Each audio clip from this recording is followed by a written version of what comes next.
Alright, good morning, good evening, good night, good afternoon, all that good stuff. You already know what it is, you read the title, let's just get into it.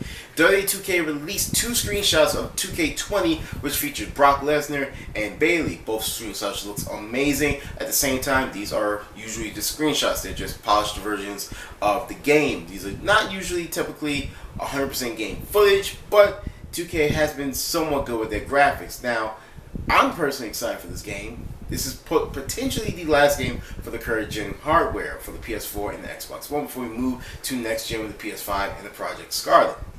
Hopefully, we have an update on gameplay and potential DLC, which last year's DLC was good, was actually pretty damn good. Hopefully, a lot of those wrestlers get updated models like the War Raiders, which I'm sorry, I guess are now the Viking Raiders now.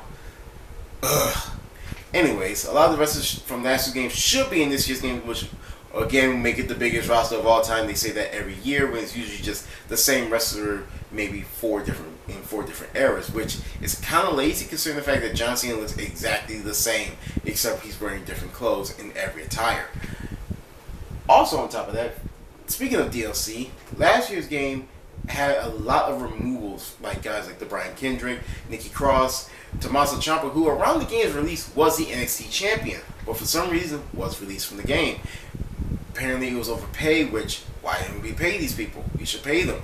This year they should be back in the game after much requests. All these wrestlers should return to the game, including some new wrestlers like Damian Priest, who will most likely be DLC, Keith Lee, who will also probably be DLC. You have the NXT UK, which we will probably see in the game, but probably not the full roster. So you'll probably see maybe for Lucky, Walter, Joe Coffey, Dave Mastiff, Jenny, Tony Storm, Travis Banks, and maybe a few other wrestlers. Now, like I said, this is most likely going to be the last game of the current gen. There is rumblings of a potential WWE Here Comes the Pain remastered, which everyone agrees is one of the very best, not just wrestling games, fighting games that came out on the PS2. It had one of the best rosters, one of the best movesets, one of the best storylines and career modes you can possibly get in a wrestling game. Now, it's been over 10, 15 years since that game came out, and a lot of those wrestlers, sadly, are either dead, working for another company, or retired. So it'll be hard to see if they even do a remaster. If they don't, and just remake another WWE game and just name it Here Comes the Pain, and maybe have that same feeling as Here Comes the Pain, that would be great. That would be amazing. I will absolutely buy that. Now, on top of that, status quo. The game has been coming out every year non-stop. I don't think they've honestly missed a year since maybe 2004, 2005. Maybe they might have skipped a year. But other than that, they've come out every year. This is good because if you're a wrestling fan, you know you're going to get a wrestling game later in the year. But this is also bad because wrestling changes all the time. Bray Wyatt has already gone through like 9 different characters at this point.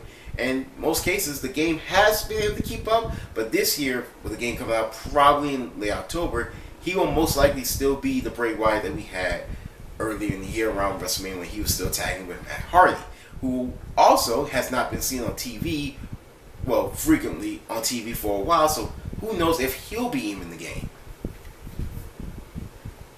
Now, personally, I can't wait for the game. I would love to see 2K20. But there are some other people who won't most likely be in the game, like Leo Rush, for instance. Leo Rush has not been seen since WrestleMania after reported backstage heat for his attitude and some other things, which is sad to see because he just literally made the game as a Rising Star DLC. So the fact that he won't be in the game kind of sucks. Another person that might not be in the game is still technically on the contract, same with Leo Rush, is Sasha Banks. Sasha Banks was the WWE Women's Tag Team Champion going into WrestleMania, lost the belt, and apparently threw a temper tantrum on the floor. Now, I don't necessarily believe this story, considering the fact that her and Bayley were the tag team champions, the fact that they lost, but Bayley is now the current Women's Money in the Bank, and then won the SmackDown Women's title. It doesn't really make sense that they do a fit and we're going to give her the world title. Doesn't really make sense. I honestly think that Sasha maybe just took some time off. She might appear in the game. Leo might even come back and be in the game. Who knows? There's no we won't get any info until next Monday, hence why I'm making this video now.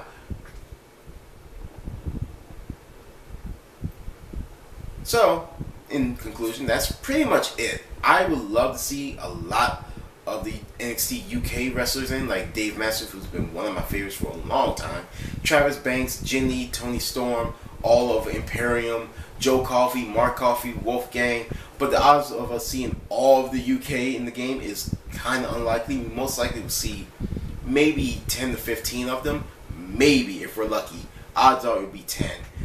But there'll still be a large roster of peripheral movesets, which I cannot wait to see the new moves they've added to the game. I can't wait to see. Hopefully we get a V-trigger against the ropes. Maybe we get a super one-winged angel. Maybe we get new tag team moves. I'm interested to see new moves. Maybe even new storyline. Maybe a new, maybe male and female career mode where they intertwine with one another. That would be dope. You can create both a male and female wrestler, and you can set their path from the independent scene, actually wrestle in NXT, not just work there for like 2 matches, then move up to the main roster, which is another thing.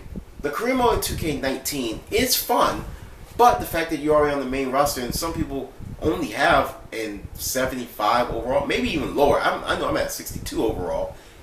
It is annoying, the grind for very little skill points.